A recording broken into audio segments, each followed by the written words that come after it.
علیکم ورحمۃ اللہ وبرکاتہ۔ مسند احمد کی روایت میں ہے، حضرت ثوبان رضی اللہ تعالیٰ عنہ کی روایت ہے، فرماتے ہیں کہ رسول اللہ صلی اللہ علیہ وسلم نے ارشاد فرمایا، جو انسان مسلسل اللہ کو راضی کرنے پر لگا رہتا ہے، جو انسان مسلسل یعنی لگاتار اللہ کو راضی کرنے پر لگا رہتا ہے،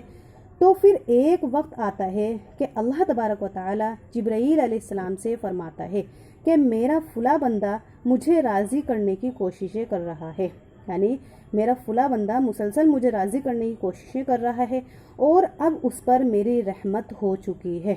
یہ سن کر حضرت جبرائیل علیہ السلام اعلان فرما دیتے ہیں کہ فلاں بندے پر رب کی رحمت ہو چکی ہے۔ کیا کہہ رہے ہیں اللہ تبارک و تعالیٰ کہ جب کوئی انسان مسلسل اللہ تعالیٰ کو، اللہ کے نبی نے فرمایا ہے کہ جب کوئی انسان مسلسل اللہ کو راضی کرنے پر لگا رہتا ہے تو پھر ایک وقت ایسا آتا ہے، یعنی ہم اللہ کو توبہ کرے جا رہے ہیں اللہ سے، اور راضی کرے جا رہے ہیں اللہ، کسی طریقے سے بھی اللہ سے اپنی بات منوائے جا رہے ہیں، تو اللہ تعالیٰ جبرائیل علیہ السلام سے فرماتا ہے کہ میرا بندہ مجھے راضی کرنے پر لگا ہوا ہے، کوششوں میں لگا ہوا ہے، اب اس پر میری رحمت نازل ہو چکی ہے۔ یہ سن کر جبرائیل علیہ السلام اعلان فرما دیتے ہیں کہ فلاں بندے پر رب کی رحمت نازل ہو چکی ہے۔ پھر یہی جملہ عرش اٹھانے والے فرشتے اور ان کے ارد گرد والے فرشتے، یہاں تک کہ ساتوں آسمانوں کے سارے فرشتے دہرانے لگتے ہیں، اور پھر یہی اعلان زمین میں اتار دیا جاتا ہے، یعنی زمین میں بھی اعلان کر دیا جاتا ہے کہ اس کے اوپر اللہ تبارک و تعالیٰ کی رحمت نازل ہو چکی ہے۔ پتہ یہ چلا حدیث سے کہ ہمیں ہر ممکن کوشش اللہ سے، جب ایک ماں اپنے کیچڑ میں لت پت بچے کو اٹھاتی ہے اور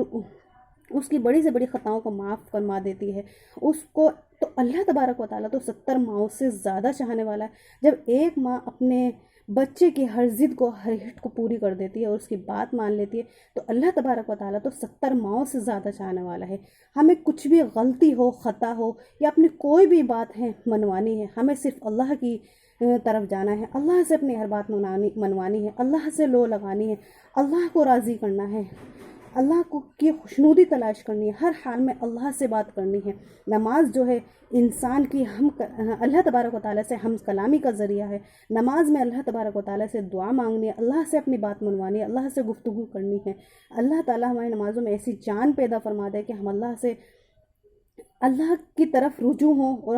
ہم بالکل اس طریقے سے متوجہ ہو جائیں کہ اللہ تعالیٰ ہمارے سامنے ہے، بالکل اس طریقے سے ہمیں اللہ سے بات کرنی ہے۔ جب ایک ماں اپنے بچے کی ہر بات مان لیتی ہے تو وہ تو 70 ماؤں سے زیادہ چاہنے والا ہے۔ ایک بار آپ اللہ کی طرف بڑھ کے تو دیکھیں، اللہ سے مانگ کر تو دیکھیں، اللہ پر بھروسہ کر کے تو دیکھیں، اللہ تبارک و تعالیٰ تو راستے خود بخود بنوا دیتا ہے۔ اللہ تعالیٰ تو غفور رحیم ہے، بخشنے والا اور معاف کرنے والا ہے۔ اللہ تبارک و تعالیٰ ہم سب کو کہنا سننے سے زیادہ عمل کی توفیق عطا فرمائے۔ انشاءاللہ حدیث میں دین کی کوئی بھی بات سنیں تو ہمیں دوسروں تک پہنچانے کی توفیق عطا فرمائے۔ السلام علیکم ورحمۃ اللہ وبرکاتہ۔